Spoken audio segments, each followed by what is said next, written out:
2 ans après la faillite d'un des principaux acteurs des cryptos, la plateforme FTX et sa firme de trading Alameda de Sam Bankman-Fried, c'est le leader mondial des stablecoins, Tether Limited, qui pourrait devenir le maillon faible des marchés. Or, après avoir réalisé des profits records de 7,7 milliards de dollars cette année, des enquêtes réglementaires sur Tether menacent de tout bouleverser.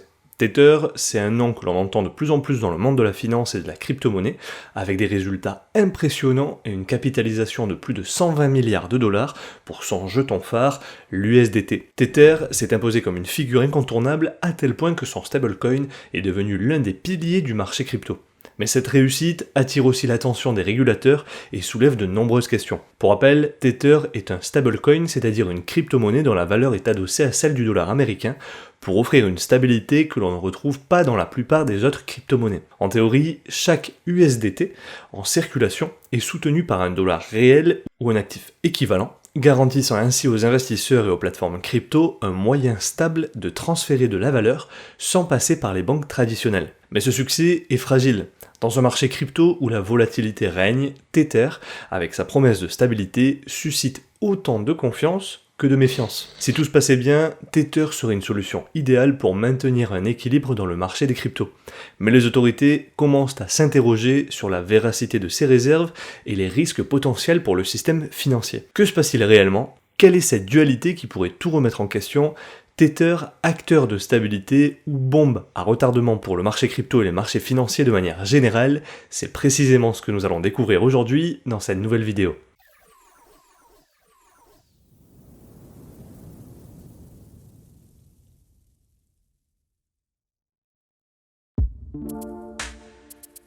Tether sous le radar de la justice.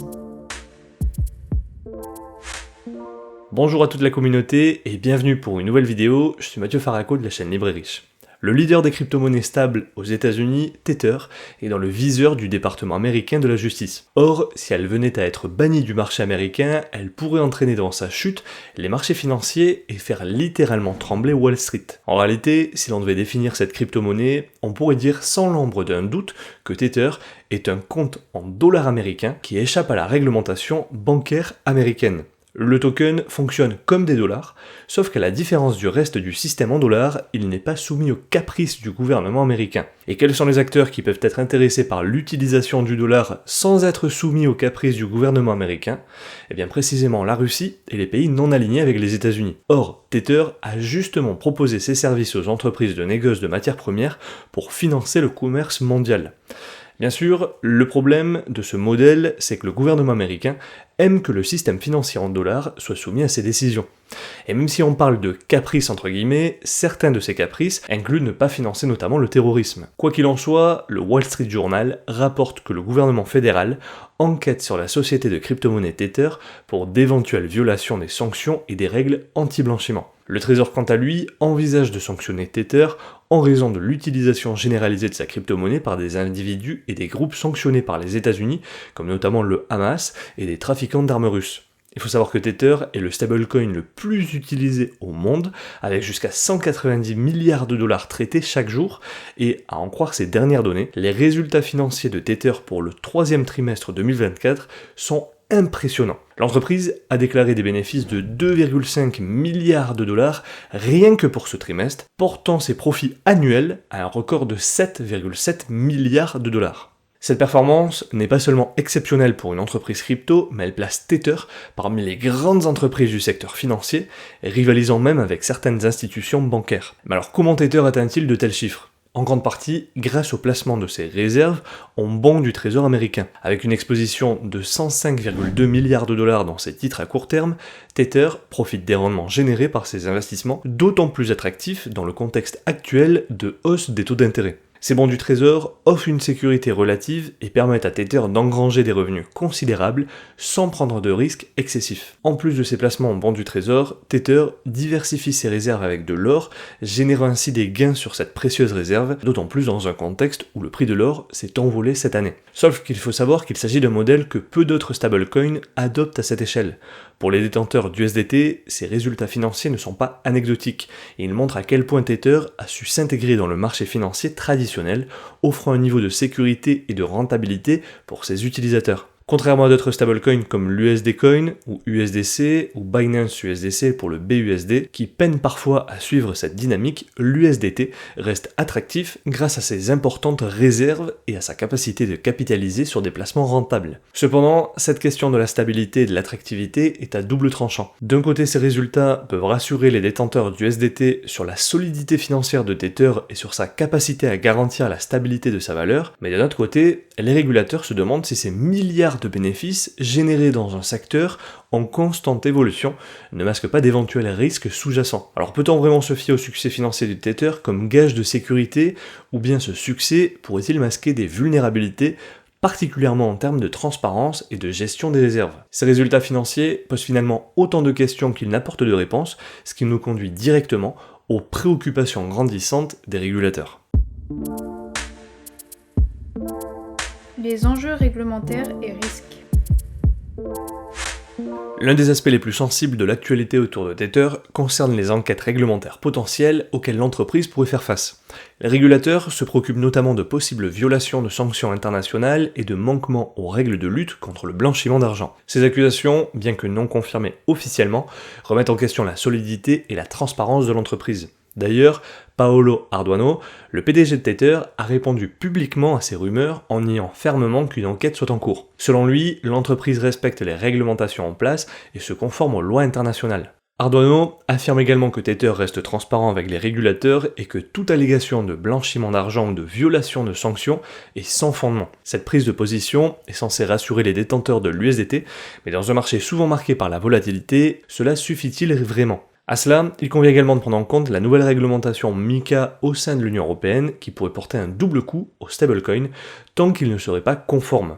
Imaginons maintenant ce qui pourrait se passer si ces enquêtes aboutissaient ou si des sanctions financières étaient imposées à Tether.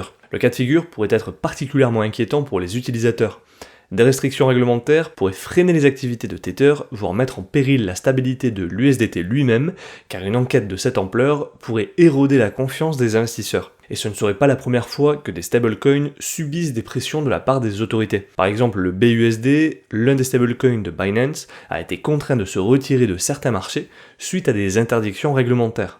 Un autre point crucial dans cette affaire est la question de la transparence. Face aux pressions croissantes, Tether s'est engagé à publier des rapports financiers détaillés et à coopérer davantage avec les régulateurs. Ces mesures, qui sont censées prouver que ces réserves sont solides et que chaque USDT est bien adossé par un actif réel, soulèvent une question importante. Ces promesses suffiront-elles à convaincre à la fois les investisseurs et les régulateurs? Certains analystes estiment qu'une transparence accrue est nécessaire, mais que Tether devra faire bien plus que de simples déclarations publiques pour atteindre la même crédibilité que d'autres stablecoins. En effet, la concurrence est de plus en plus forte, notamment avec l'USDC. Or, contrairement à Tether, l'USDC est souvent perçu comme un stablecoin plus transparent, ce qui a renforcé la confiance des utilisateurs. Qui plus est, les réserves de l'USDC sont principalement en dollars américains, alors que Tether a longtemps été critiqué pour avoir détenu une partie de ses réserves en papiers commerciaux, ce qui suscite des doutes sur leur liquidité et leur sécurité. Cette différence dans la gestion des réserves se reflète directement dans la confiance accordée par le marché à chaque stablecoin. En résumé, Tether se retrouve dans une situation délicate. D'un côté, il doit continuer à garantir sa rentabilité et son attractivité sur le marché, et de l'autre, il doit rassurer les régulateurs et les utilisateurs quant à sa stabilité et sa conformité. Le défi pour Tether est d'équilibrer ces deux impératifs sans perdre en crédibilité face à ses concurrents comme l'USDC. Tout cela sans compter l'avènement d'un nouveau géant dans le monde des stablecoins avec le concurrent USDG. Arrivé à ce stade, on peut donc mettre en avant des enjeux futurs d'ordre systémique. Mais avant de poursuivre, si vous cherchez à diversifier vos investissements, tout en profitant des opportunités offertes par le Web3 de manière transparente, je vous recommande notre partenaire Swissborg. Swissborg est bien plus qu'une simple plateforme d'achat de crypto-monnaies. Avec plus de 800 000 utilisateurs vérifiés à travers l'Europe, cette plateforme suisse se positionne comme un véritable écosystème de gestion de patrimoine en crypto-actifs. Leur mission est de démocratiser la gestion de la richesse en la rendant à la fois ludique, juste et axée sur la communauté. L'un des avantages clés de Swissborg selon moi est sans aucun doute son Smart Engine. Il vous permet d'acheter, vendre ou échanger. Aujourd'hui, lorsque vous souhaitez acheter des crypto-monnaies, il faut s'inscrire sur une plateforme et espérer obtenir le meilleur prix possible. Avec Swissborg, vous n'avez donc plus besoin de vous inscrire sur plusieurs plateformes. Il suffit de s'inscrire sur Swissborg qui va s'occuper de trouver le meilleur prix sur différentes plateformes, qu'elles soient centralisées ou décentralisées, donc directement sur la blockchain. Par la suite, rien ne vous empêche de retirer vos cryptos pour les sécuriser sur un ledger par exemple. L'autre grand avantage, c'est que la plateforme est extrêmement transparente en montrant clairement la composition de son portefeuille. Plusieurs rapports de transparence et Proof of Liabilities ont été publiés afin de montrer le fonctionnement à la fois de la plateforme et aussi de l'entreprise ou encore du portefeuille d'actifs. Et on peut même voir en direct la composition du portefeuille. À cela s'ajoute également le fait que tous nos fonds seront stockés sur notre propre compte, avec l'avantage qu'il n'y a pas de frais de garde, tous les actifs sont stockés gratuitement. Nos fonds sont séparés des actifs de l'entreprise via une politique de ségrégation garantissant la sécurité de nos fonds. Bref, que vous soyez novice ou expert en crypto, Swissborg, une plateforme suisse, vous offre une interface simple d'utilisation, une sécurité de premier ordre et un contrôle total sur vos actifs. Alors si vous souhaitez en savoir plus sur Swissborg et découvrir comment optimiser vos investissements en crypto-monnaie, cliquez sur le lien en description ou dans le commentaire épinglé afin de profiter jusqu'à 100 € offerts. Les enjeux systémiques et scénarios futurs.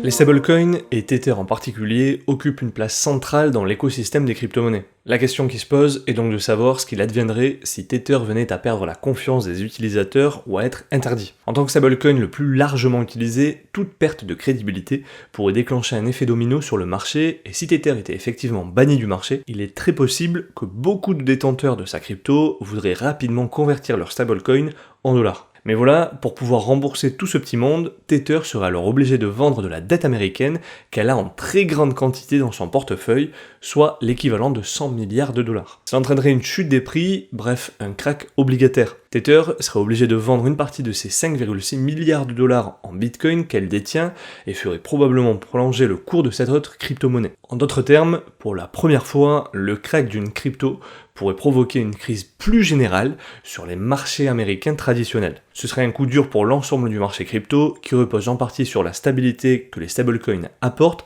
face à la volatilité des autres crypto-monnaies. Ce risque rappelle étrangement la crise des Money Market Funds en 2008, notamment avec l'effondrement du fonds Reserve Primary Fund qui avait break the buck, comme on dit dans le jargon, ou rompre la parité avec le dollar après la faillite de Lehman Brothers. Les fonds de marché monétaire avaient jusqu'alors été perçus comme sûrs, tout comme les stablecoins le sont aujourd'hui. Cependant, lorsque la panique s'installe et que la demande de liquidité explose, même les véhicules les plus stables peuvent être déstabilisés, révélant une fragilité structurelle qui pourrait faire écho au marché des cryptos en cas de crise. Face à ces risques, certains gouvernements envisagent déjà une régulation plus stricte des stablecoins. Imaginons un scénario où les États-Unis imposent à Tether et à d'autres émetteurs de stablecoins une garantie à 100% en actifs liquides comme des bons du trésor. Cela imposerait aux stablecoins une obligation de transparence et de sécurité accrue, mais qui pourrait également freiner leur rentabilité et leur flexibilité. Une telle régulation serait un tournant pour le marché crypto, forçant potentiellement certains émetteurs à revoir leur modèle économique et pourrait aussi réduire la liquidité disponible dans le système, augmentant la dépendance des cryptos aux monnaies fiduciaires et aux banques traditionnelles. Enfin, il est intéressant de noter la contradiction entre l'idée de décentralisation qui est au cœur de la philosophie de la blockchain et la structure centralisée de Tether. La promesse initiale du Bitcoin notamment, et des cryptos de manière générale, du moins a priori, était de permettre des transactions libres de toute autorité centrale. Cependant, Tether, avec sa gestion opaque et centralisée, va à l'encontre de cet idéal. Cette situation soulève des questions fondamentales sur l'avenir des crypto-monnaies. Peuvent-elles rester fidèles à l'esprit de la décentralisation tout en continuant à s'appuyer sur des stablecoins comme l'USDT? Comme l'a exprimé Satoshi Nakamoto, le créateur du Bitcoin, seule la nature contrôlée de manière centralisée de certains systèmes les condamne. Cela illustre bien le dilemme actuel. Tether, en centralisant les réserves et en contrôlant l'émission de ces tokens, crée une dépendance qui, en cas de crise, pourrait miner l'ensemble du système. C'est là tout le paradoxe de nombreuses crypto-monnaies aujourd'hui. Un secteur censé être décentralisé, mais qui repose encore sur des institutions centralisées pour maintenir sa stabilité. En conclusion, alors que le marché des cryptos continue de croître, la question de la réglementation et de la centralisation devient de plus en plus centrale.